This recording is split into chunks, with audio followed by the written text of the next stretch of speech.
A Mochi moment from Sadie, who writes, I'm not crying, you're crying. This is what I said during my first appointment with my physician at Mochi, because I didn't have to convince him I needed a GLP-1. He understood, and I felt supported, not judged. I came for the weight loss and stayed for the empathy. Thanks, Sadie. I'm Myra Ahmed, founder of Mochi Health. To find your Mochi moment, visit joinmochi.com. Sadie is a Mochi member compensated for her story. Attention! You're listening to The Todd Huff Show, America's home for conservative, not bitter talk and education. Be advised, the content of this program has been documented to prevent and even cure liberalism, and listening may cause you to lean to the right.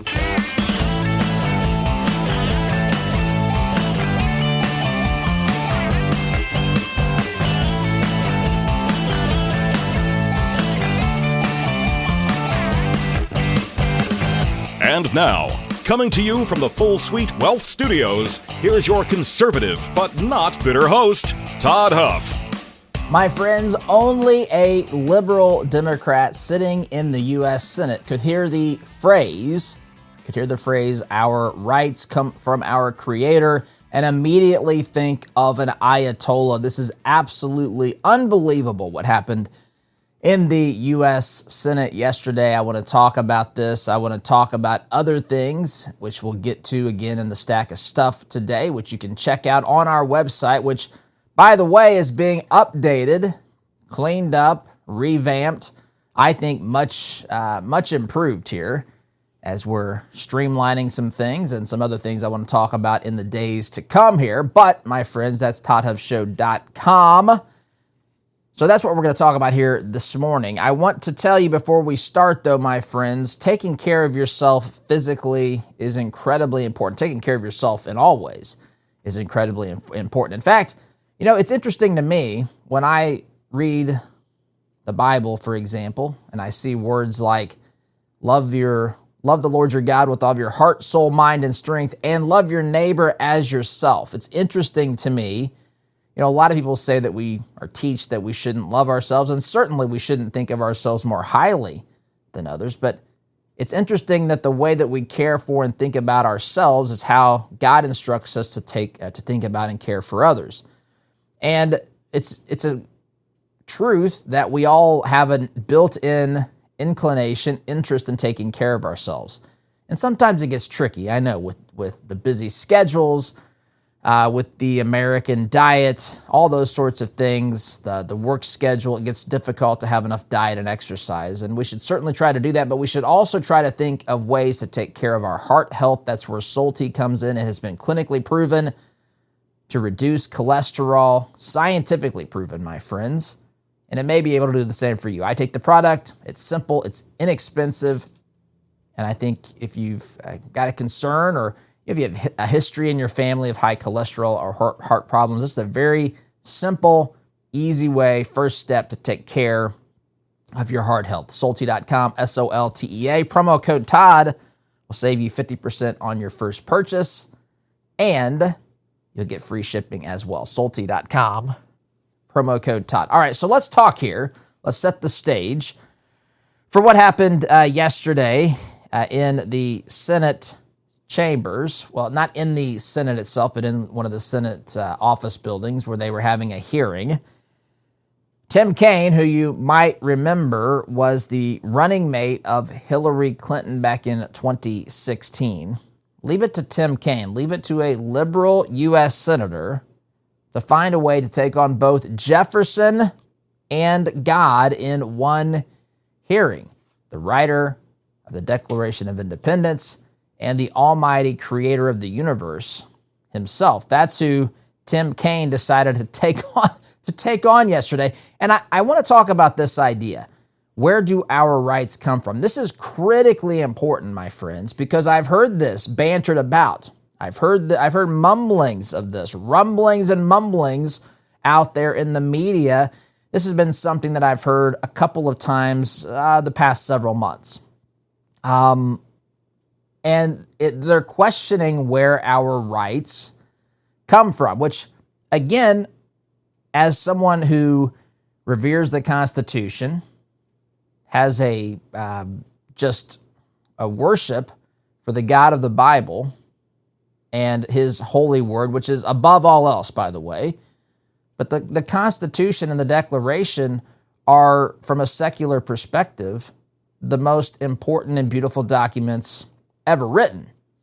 So these are things that when attention is drawn to these documents, I'm kind of interested. I don't really care oftentimes how we get there, as long as we get there, we have an opportunity to explain or to discuss these very important matters, because there was a time not that long ago when no one cared about any of these things because the media wasn't out there hyperventilating every 5 seconds. But Tim Kaine has successfully taken on the creator of the universe and the author of the Declaration of Independence, one of the founders of this country, in one fell swoop. So, let's give a little bit of a background. There was a hearing yesterday, September 4th, and Tim Kaine was sitting on the Senate committee holding a hearing for a nomination session for Riley Barnes. And Tim Kaine, actually, I'm going to play the soundbite here. And actually, let me just play the soundbite. Let me not tell you what he says. You can hear it for yourself. Listen to what and this is going to go on, Tim Kaine. Again, the setting is they're in a Senate nomination hearing for Riley Barnes. So you've got, the big table desk with all these senators that are perched above people sitting down at the tables, fielding questions and so forth. And so you have Tim Kaine, who's a member of this Senate Foreign Relations Committee. And he has this to say about one of the nominees named Riley Barnes. Listen to this. Listen to this nonsense. I can't. Okay. Bear with me. I tell you, you don't believe me. I know you don't believe me, but I literally just checked this about 5 minutes ago, right before I came on the air. I'm going to have to read it if it doesn't reconnect here. Just tested all this stuff. Here we go. I can hear it in my ears. It's just not going out yet. All right, here we go. Let me back this up. Tim Kaine at this Senate Foreign Relations Committee hearing. Mr. Barnes, I was struck by your opening comments, and I asked to get a copy of them so I could read them and make sure I quoted them correctly. You state, and this is a quote from Secretary Rubio, "Our rights come from God, our creator, not from our laws, not from our government." That's right. I find that very, very troubling. He finds it troubling. I'm a devout person. I was a missionary in... Stop this. He finds that very, very troubling. Not just troubling, not just very troubling. He finds this very, very troubling. And he goes on to tell us how devout he is. Now I want to talk about this as well. This is very troubling to Tim Kaine, and may I say, to every person who's on the godless radical left. They hate this concept because, listen, I'm not talking about every Democrat. I'm not talking about every liberal. I'm talking about every person who would define themselves as a participant, a member, a supporter, whatever, of the radical left. The radical left is a godless group of people that have a morally bankrupt ideology. Listen, they will agree with me. Now, some will get upset that I said that, but let me be clear who I'm talking about. I'm not talking about every Democrat. You know that I was raised, if you watch this program, listen to this program for any length of time, I was raised in a Union Democrat household. This is not how I was raised. I wasn't raised by leftist lunatics. I wasn't even raised by liberals. I was raised by conservative Democrats, by Union Democrats, and it was because of the Union. But this whole concept here today is that, of this hearing, what Tim Kaine is saying, this is someone who's a radical leftist. This is someone who questions the meaning and structure and design of this entire universe. In fact, their entire ideology is built upon truths that often go against things that we would hold as true in Western culture. More importantly, hold true in a civilized society that understands and respects the scriptures, a Christian society, to whatever degree that exists or doesn't exist in this country. A Christian society is antithetical to the radical beliefs that the radical left holds. This is a godless ideology. In fact, I literally mean that. Their ideology, part of it is predicated on the idea that there isn't even a need for a creator, which is preposterous and insane to begin with. There's 4 possible explanations for the existence of the universe, one of which is that it's an illusion, and if there is an illusion, someone or something has to be having the illusion. So that means there's 3 other explanations for the universe, and those must come into, one of those must be true. Either it's eternal, it's self-created, or it's created by someone or something that's eternal, or self-existent is the word, or eternal. So basically, we know the universe isn't self-created because that's self-defeating argument to say that something created itself. That's not the way that it works. If it existed before, then it wasn't created by itself. It was either eternal or it was created by someone or something eternal. Now, we also know, based upon what we can observe in science, that the universe is going from a highly organized state to a highly disorganized state. That's what we know. Second law of thermodynamics. We know that this universe is unraveling, so to speak. It's not as orderly, structured, and perfect, if you will, as it was at the beginning, which surprisingly, shockingly, goes in line with the biblical narrative. But we're left with this one reality that is inescapable for anyone who has intellectual integrity and anyone who truly pursues the truth. What we're left with is the reality that this universe was created by someone or something that is, or who is, or that is eternal, that is self-existent, a being that did not have a need of being created, a being who was and who is, and as the Bible says, who is to come. That's the reality. This whole concept, the whole foundations of what the radical left teaches us, which is rooted in Darwinian philosophy, secular humanism, anything to avoid having to come to reality with there being a creator, and that creator has moral standards, and that creator is going to one day hold us to account based upon those moral standards. And, by the way, we all will fail the test. We all will fail the test. I'm going to get on a little mini sermon. I'll wrap this up quickly. The Bible tells us that all have sinned and fall short of the glory of God. That means that we've missed the mark. That means that we've made a mistake. That means much more seriously than just an oopsie. We've all broken the moral law. We've all broken at least one of the 10 commandments. And so the Bible says that the payment for that sin is death. And so we have a choice. We can either pay for that sin, we can either atone, so to speak, for that sin ourselves, thereby sending ourselves to eternal separation from the Father by having spiritual death, or we can willingly accept the sacrifice that His Son gave us. His Son, Jesus, came and was that sacrifice for our sin. He paid the price for our sin. He died in our place. God took our sin and placed it upon Jesus. God took the righteousness of His Son, Jesus, and placed it upon us. That's why we can be called as His children the righteousness of God, not because we're some sort of morally superior beings, but because we have been declared right in the eyes of God through His Son, Jesus. That's how this works. And listen, going back to the issue here, it's unavoidable. It's undeniable that there is a creator of this universe. A creator. I know that there's people who disagree, maybe strongly disagree with that. I welcome you. I welcome you to tell me where you think I'm wrong.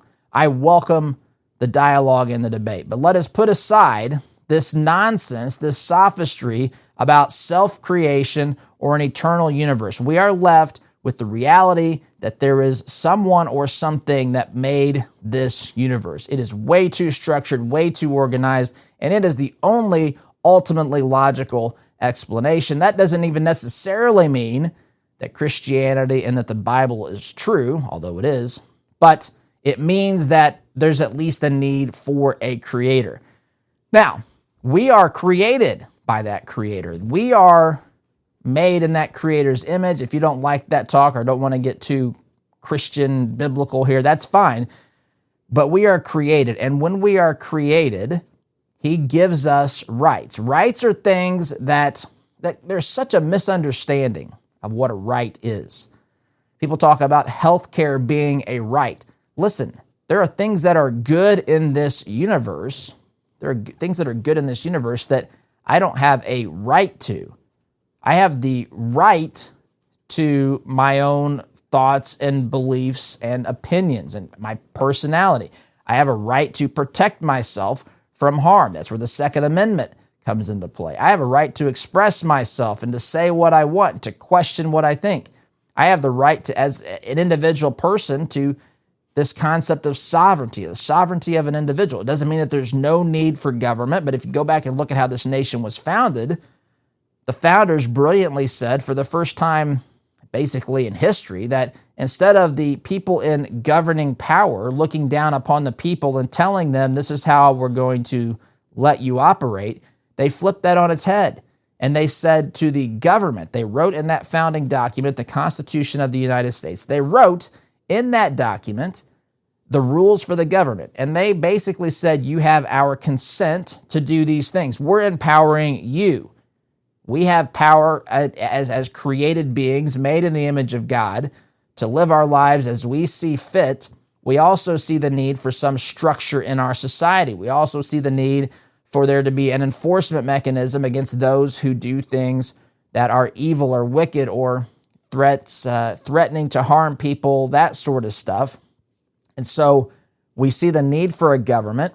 We want that government to be big enough to do the things that we have empowered it to do, but we don't want it to be any larger than that. We give you our consent to do X, Y, and Z. We've written it out in this document. We signed it through the Declaration, which was, I guess, phase 1 of this project, and the Constitution was phase 2, or I guess you could say phase 3 after the Articles of Confederation. But nonetheless, this was a continuation. This continuation that said, the founders said to one another in the Declaration, we mutually pledge to one another our lives, our fortunes, and our sacred honor, to basically make sure that we're fighting for these things. These things are important. Now, rights are things that we have inherently from our Creator. It's maybe a byproduct. I don't know how you want to think of it. I don't have all the answers and details, but you can think of it like a byproduct of being made in His image.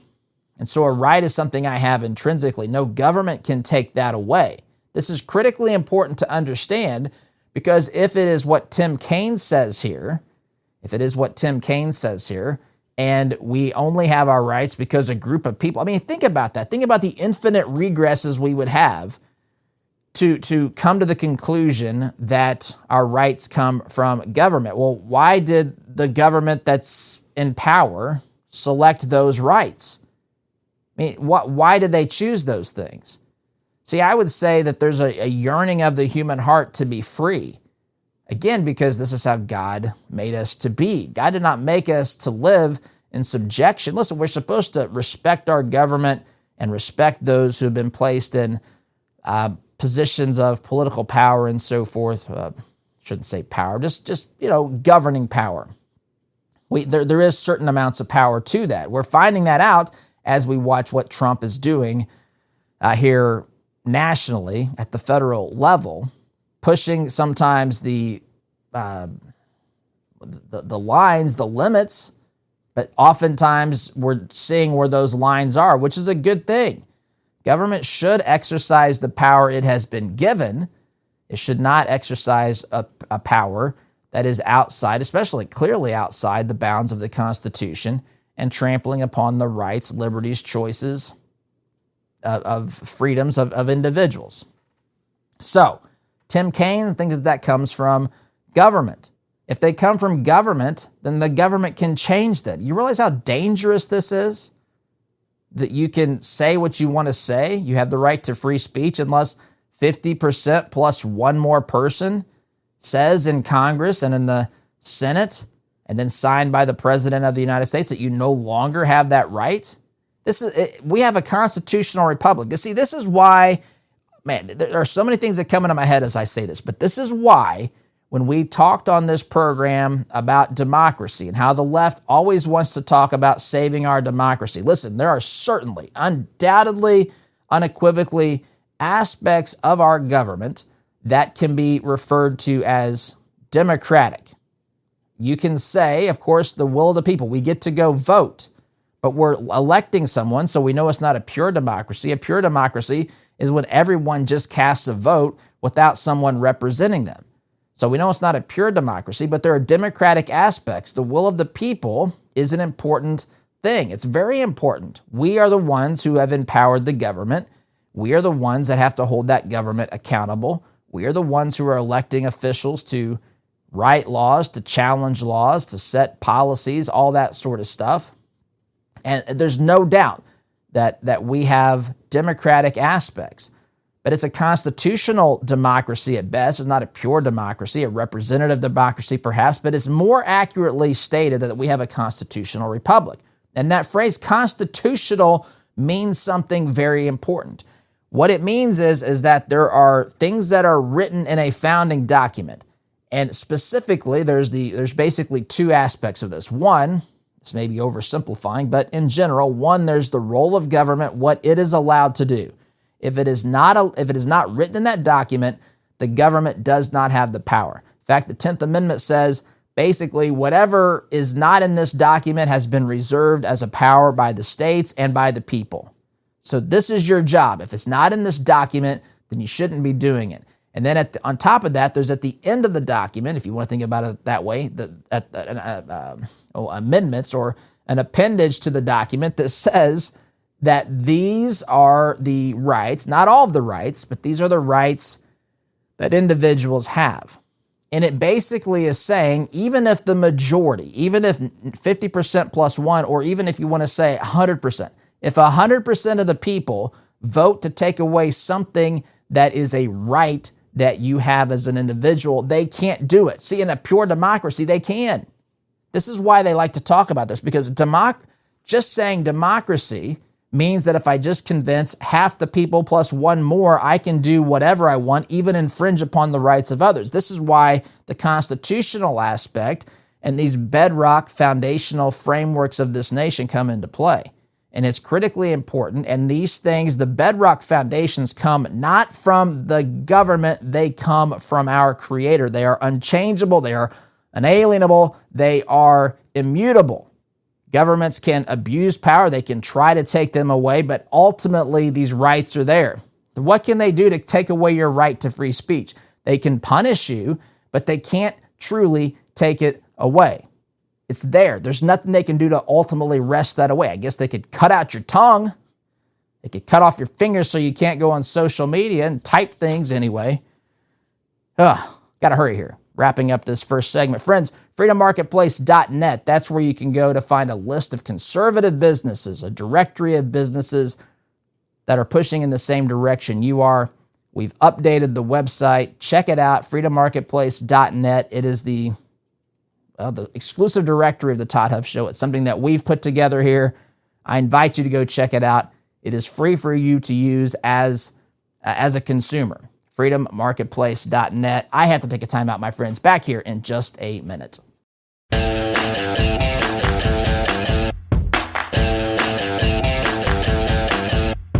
Welcome back, my friends. Talking here today about Tim Kaine saying that our rights come not from God, not from our Creator, but from our government. In fact, comparing the words of Thomas Jefferson to the Ayatollahs in the Islamic Republic of Iran. Truly delusional, dangerous sort of talk, my friend. We'll continue this. In fact, I played a few seconds of a soundbite. I'm going to play a little bit more here. Don't get too excited because I can't take Tim Kaine in too big of doses, but we will be playing more of that, my friends, here in just a minute. You know that one of the biggest challenges we have as conservatives is finding ways to ensure our values align with the things that we do. That includes how we invest. That's why I love what the team at 48 Financial is doing. They specialize in biblically responsible investing. That means that they screen out companies that do not that do not align with our values, companies that we could invest in. They've flagged those who are actively pursuing an agenda that conflicts with, contradicts our faith. They do all this work for us, my friends, so that, again, they can help us align our investments with our purpose, our goals, our belief. Remember, we're not the ones that created this problem. The left has made everything political. In fact, they've made everything, I would say, religious or spiritual at this point, because they are, in fact, built upon a morally bankrupt ideology that really is a religion at its core. And so we have to now be very proactive in looking at the places that we invest. So if you go to 48financial.com/Todd, you'll find a tool that will help you enter some information, do an assessment to see if your current investments are aligned with what you believe and what you value. Again, go to 48financial.com/Todd. That's where the assessment tool is. 48 Financial, because our money should work for our values. Let me play here, continue playing Senator Kaine, his soundbite. Again, he's at this Senate Foreign Relations Committee hearing. He is, it's a nomination for Riley Barnes, and he's gotten off on a tangent here, talking about the rights, the source of our rights. And I want to pick up where we left off. Here he is. Honduras, we've got other devout folks in this room, Christian, Jewish, Muslim American.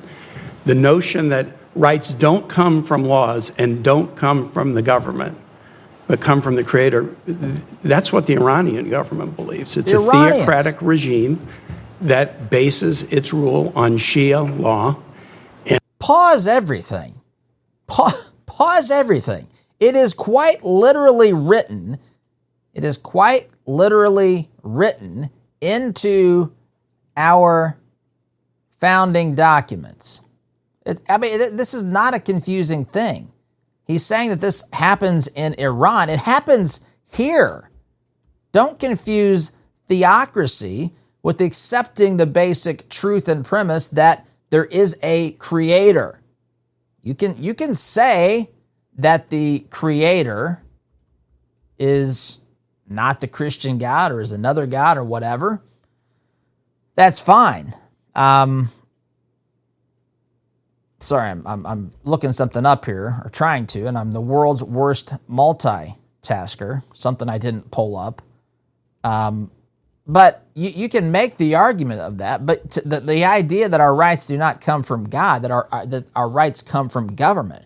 Rights are inherent. Rights are things that we have without anybody doing anything else for us. That's why the right to health care is not a right. It's not, listen, I'm not saying it's something that we shouldn't pursue. I'm not saying that it's not good. I'm just saying it's not a right. Not everything that's good is a right. I don't have a right. I have a right to marry, right? To marry my wife. I don't have the right to marry her if she doesn't want to. Some days she might not want to. But this is, anytime a right is something that I have, but I can't say that I have a right if it involves someone else doing something for me, right? If two people agree, like we have the right to assemble, with people. You have the right to, we have the right to petition your government for a redress of grievances, the Constitution says. That you can get together with other like-minded people. You don't have a right. You don't have a right to meet with every person that you want to sit down and have lunch with, right? I mean, these things, these individual choices and freedom matter. This is in the Declaration of Independence, that we are endowed by our Creator with certain unalienable rights. Endowed by our Creator. Those things come from God. This is not something that just comes from a theocratic state. And I'll tell you this, the more you dig at these things, like this idea of multiculturalism to where there's, you can just have no common culture of a nation is crazy. You have to have some commonality. You have to have, listen, we don't all have to have the same I don't want a world where we all have the same likes and dislikes and just dreams and ambitions. We're all different. Heck, in this household where I am, the interests and the skills vary dramatically, even amongst our children. You get some that are super creative, some that are highly technical, some that are very artistic, some who are, quiet, some who are very outspoken and just entertaining, whatever. Some who are incredibly competitive. They all might be a degree of all of those things, but we're all different as human beings. I don't want uniformity, but there has to be something that makes people have some sort of degree of commonality. You can't just say, here's one set of beliefs, here's another, just figure it out and get along. There has to be some sort of baseline agreement. We used to have American ideals. I don't know that we have those anymore. I think that we have those in certain aspects of this country, things that America was founded upon. I was still raised that way. We're raising our children that way, but I think it's foolish to think that half of America even thinks that those are good. We've got a fundamental problem here, and it's exposing the reality that there has to be at some basic level agreement and some common culture, belief, something. It doesn't have to be every which way that we live, but there has to be some sort of commonality at its core, something that it means to, when someone says an American value or the American culture or something, there has to be something there. And at its bedrock, we used to believe what this Declaration says, what the Constitution talks about. We used to believe the Declaration specifically that our rights did come from God, that they come from a creator. Certainly there were people who were on the fringes who didn't believe in God, but some of them might have thought that there's something in the universe that made I don't know. But to say that they came from people sitting in a room that are passing laws and that they could flip on its head the things that we declare as a right, which is something that's unalienable, something that is supposedly untouchable, something that we should never risk losing, then that's insanity. That is absolutely insanity, and it's equally insane to say that these rights, that this belief stems from or started in places like Iran, just because there's different religions. Why can't different religions believe that their creator is the source of those unalienable rights? I mean, no one says you have to believe. In fact, Christianity. I get tired of people who talk about people who are Christian trying to force other people to be Christian. I'm not suggesting that there's not anyone out there that's trying to do that. I am here to say that that's not the way that it works.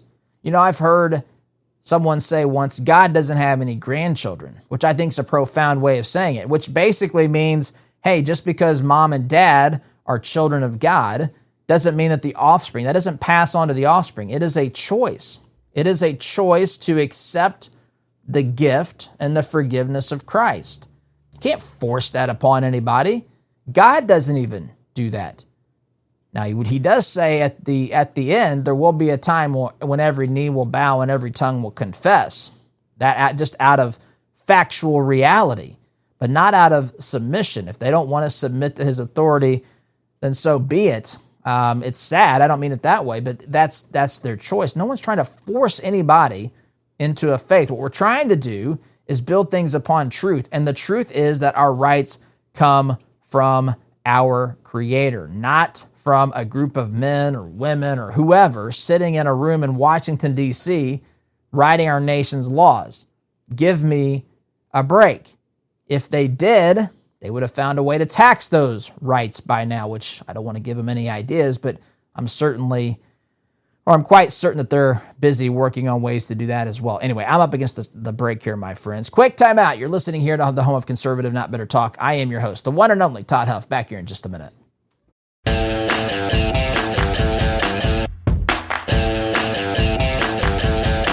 Welcome back, my friends. Third and final segment of the entire week. I know it's tough when it's the last time we'll be together for a couple days, but hang in there. Hang in there. We'll be back here on Monday. I should tell you, too, though, there's some things that we're changing on the website. In fact, you're going to see even a new revised, relaunched newsletter, which will have some content that you can take advantage of here in very short order. That will be at toddhuffshow.com. You might just want to check out the website as we're making some changes and cleaning some things up and so forth. But anyway, I know it's tough knowing that we're not going to see each other or talk with each other for a couple of days, but there are ways to remain in contact with us. Friends, do you know families who have found a way to plan for things, and it has helped that family prosper and pass down a legacy for generations? That is not by accident. Full Suite Wealth works with people who want their wealth, tickle in the throat. They work with people who want their wealth to make a difference for years to come. Their team brings together high-level investment strategies like private equity, private credit, option strategies, all coupled with expert legal advice and guidance. It's about making sure your vision becomes a reality for the people you love today and tomorrow. If you're looking to do more than just manage money, if you want to leave your mark and build something that lasts, take a look at Full Suite Wealth. Visit fullsuitewealth.com. Build your legacy, secure your future. Friends, I want to play a little bit more of this soundbite of Tim Kaine, just a tiny bit more, to give you a flavor of what's being said out there. People who say that if you believe our rights come from God, I guess you're a theocratic Ayatollah from Iran. That's what Tim Kaine is saying, and it's preposterous, and he continues. And target Sunnis, Baha'is, Jews, Christians, and other religious minorities. And they do it because they believe that they understand what natural rights are from their creator. So the statement that our... But does that stand up to scrutiny, Tim? Do you think that your creator, the creator that gave us the rights to abuse other people, doesn't that conflict with the very idea of what a right is? I mean, a right is something that is in the best interest of the person. A right is something that applies to all people. If some people have them and others don't, how does that compute, Tim? What are you talking about? You're just grasping at straws here, I guess trying to insinuate or suggest or directly state that this administration is run by theocrats, or that the nominee here is somehow wanting to establish a theocracy in the United States of America. He continues here. It's a theocratic regime that bases its rule on Shia law and targets Sunnis, Baha'is, Jews, Christians, and other religious minorities. And they do it because they believe that they understand what natural rights are from their creator. All right. So the statement that our rights do not come from our laws or our governments is extremely troubling. Extremely troubling.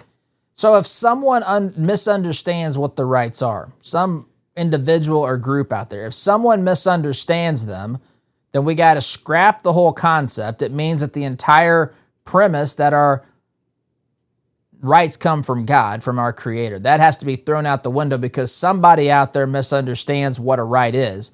And that's step one. And then step two is that we now hand it to the human beings to figure out what a right is. Right? So how do you keep the people who were telling us that our right to hurt someone else is like a right given to them in their faith or religion, which is craziness, but let's just say that it is. What if they get elected? Can they now pass a law? I mean, what are you talking about, Tim?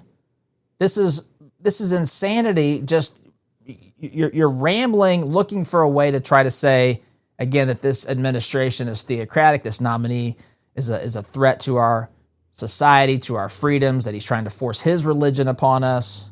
The concept is clear and basic, that our rights come from God. That is a belief that protects us from this notion of government coming in and totally taking over our lives, destroying the concept of the sovereignty, the independence of the individual. This is a dangerous thing. This is a direct threat to liberty.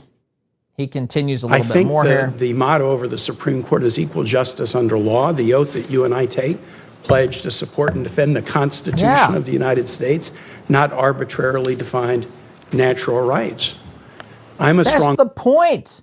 To not arbitrarily define it. Wouldn't Congress getting together to vote on these things, wouldn't that be arbitrary? If there wasn't a creator, if there wasn't a moral lawgiver, wouldn't everything then be arbitrary? How could you say anything was right or wrong, something that should be pursued, that something is good or bad or anything else, if there's not some standard? Tim, how do you do that? How do you come to that conclusion if not for the reality that there is a moral lawgiver, there is a moral judge, there is a being a God the God of the Bible, by the way, Yahweh, who determines by his very nature what is good, what is right, what is wrong. Folks, these individuals are dangerous. I think sometimes deliberately so. I think sometimes ignorantly so. But what he's saying is a real threat to this entire system that we have. If rights are left up to the people in charge, then this entire system unravels in about 2 seconds. Your rights come from God. Whether you believe in him or not, you should certainly appreciate that, my friends. I've got to go. Have a wonderful weekend. We'll see you Monday. SDG.